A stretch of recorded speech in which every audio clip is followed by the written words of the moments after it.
Welcome to my channel guys. তো চলে এলাম নতুন ভিডিও নিয়ে। তো চ্যানেল নতুন হয়ে থাকলে অবশ্যই সাবস্ক্রাইব করে রাখো, কারণ তোমরা সব খেলা আপডেট পেয়ে যাবে সবার আগে। তো প্রথমে যদি কথা বলি নর্থ ইস্ট ইউনাইটেড এফসির মার্কাটার্নকে নিয়ে। মার্কাটার্ন কিন্তু সেন্টার মিডফিল্ডার বা ডিফেন্সিভ মিডফিল্ডার বা উইঙ্গার পজিশনেও খেলতে পারে। বয়স মাত্র 21। তার কিন্তু নর্থ ইস্ট ইউনাইটেডের কন্ট্যাক্ট শেষ ছিল 2026 সাল পর্যন্ত তার চুক্তি ছিল। তাকে কিন্তু একটা লং টার্ম চুক্তিতে সাইন করে নিয়েছে। তাকে কিন্তু 2028 সাল পর্যন্ত চুক্তিবদ্ধ করে নিয়েছে নর্থ ইস্ট ইউনাইটেড এফসি। তো আমি তো বলবো অবশ্যই ভালো হয়েছে নর্থ ইস্ট ইউনাইটেডের জন্য। বয়স কম, 21 বছর বয়স মাত্র। দুর্দান্ত ছন্দে আছে এই মার্কাটার্ন। তো এরপর যদি কথা বলি ঈশান পান্ডিদাকে নিয়ে, হ্যাঁ বন্ধুরা ঠিক শুনছেন, ঈশান পান্ডিদা যে কিনা কেরালা ব্লাস্টার্স এফসির সঙ্গে যুক্ত ছিলেন, তাকে কিন্তু কেরালা ব্লাস্টার্স এফসি ছেড়ে দিয়েছে।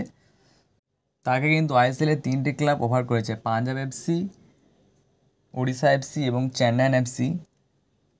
তো দেখা যাক তিনি কোথায় সাইন করেন।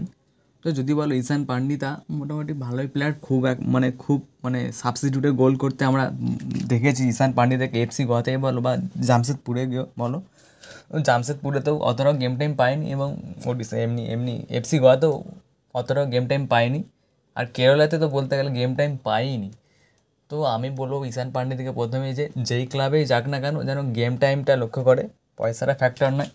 আমাদের ইন্ডিয়ান প্লেয়াররা এটাই যে পয়সার অভাবে বেঞ্চে বসে থাকলেও হবে, এরকম একটা আর কি। তো দেখা যাক তিনি শেষ পর্যন্ত কোথায় সাইন করেন। তো এরপর যদি কথা বলি অভিষেক সিংকে নিয়ে, এই পাঞ্জাব এফসি প্লেয়ার অভিষেক সিং, তাকে কিন্তু মোহনবাগান এবং ইস্ট বেঙ্গলের একটা অফার আছে, তোমাদেরকে আগে জানিয়েছিলাম। তো এখন পর্যন্ত আপডেট যখন এই ভিডিওটা বানাচ্ছে আর কি, আপডেট কোনো শোনা যায় যে সাইন করে নিয়েছে, বলা যায়নি যে এই ক্লাবে সাইন করে নিয়েছে যে অভিষেক। এটা কিন্তু নয় এখনও। অভিষেকও কিন্তু পাঞ্জাব এফসি থাকতে চাইছে না, তাই পাঞ্জাবও কিন্তু তাকে সেল করে দেওয়ার জন্যে চাইছে আর কি।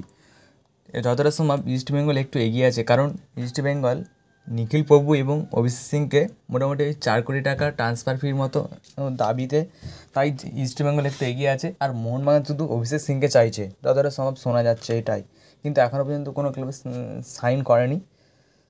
আজকে ন্যাশনাল টিমের খেলা আছে, এরপরেই তোমরা জানবে যে কোন ক্লাবে সাইন করেছে অভিষেক সিং। তো এখনও এইটা বাকি আছে, এটা এখনও চলবে, এখনও ঠিকঠাক কনফার্মেশন হয়নি, ঠিক আছে।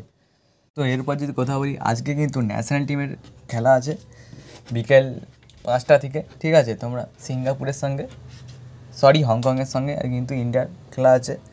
তো কী হয় দেখা যাক কী হয়।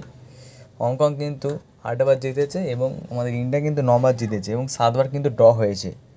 আর একটা গেমই হংকংয়ের মাঠে গিয়ে হারিয়েছিল আমাদের ইন্ডিয়া। রেকর্ড কিন্তু খুবই খারাপ আছে ইন্ডিয়ার, ঠিক আছে।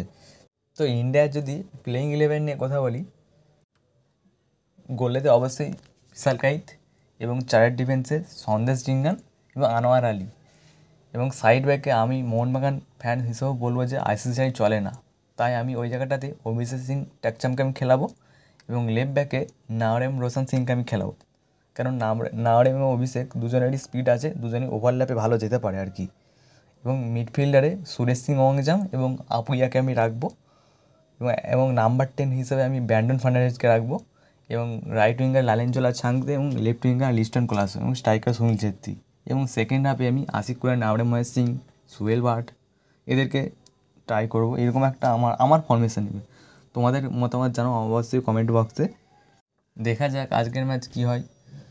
তো আজকের ভিডিও এতটাই বলার ছিল।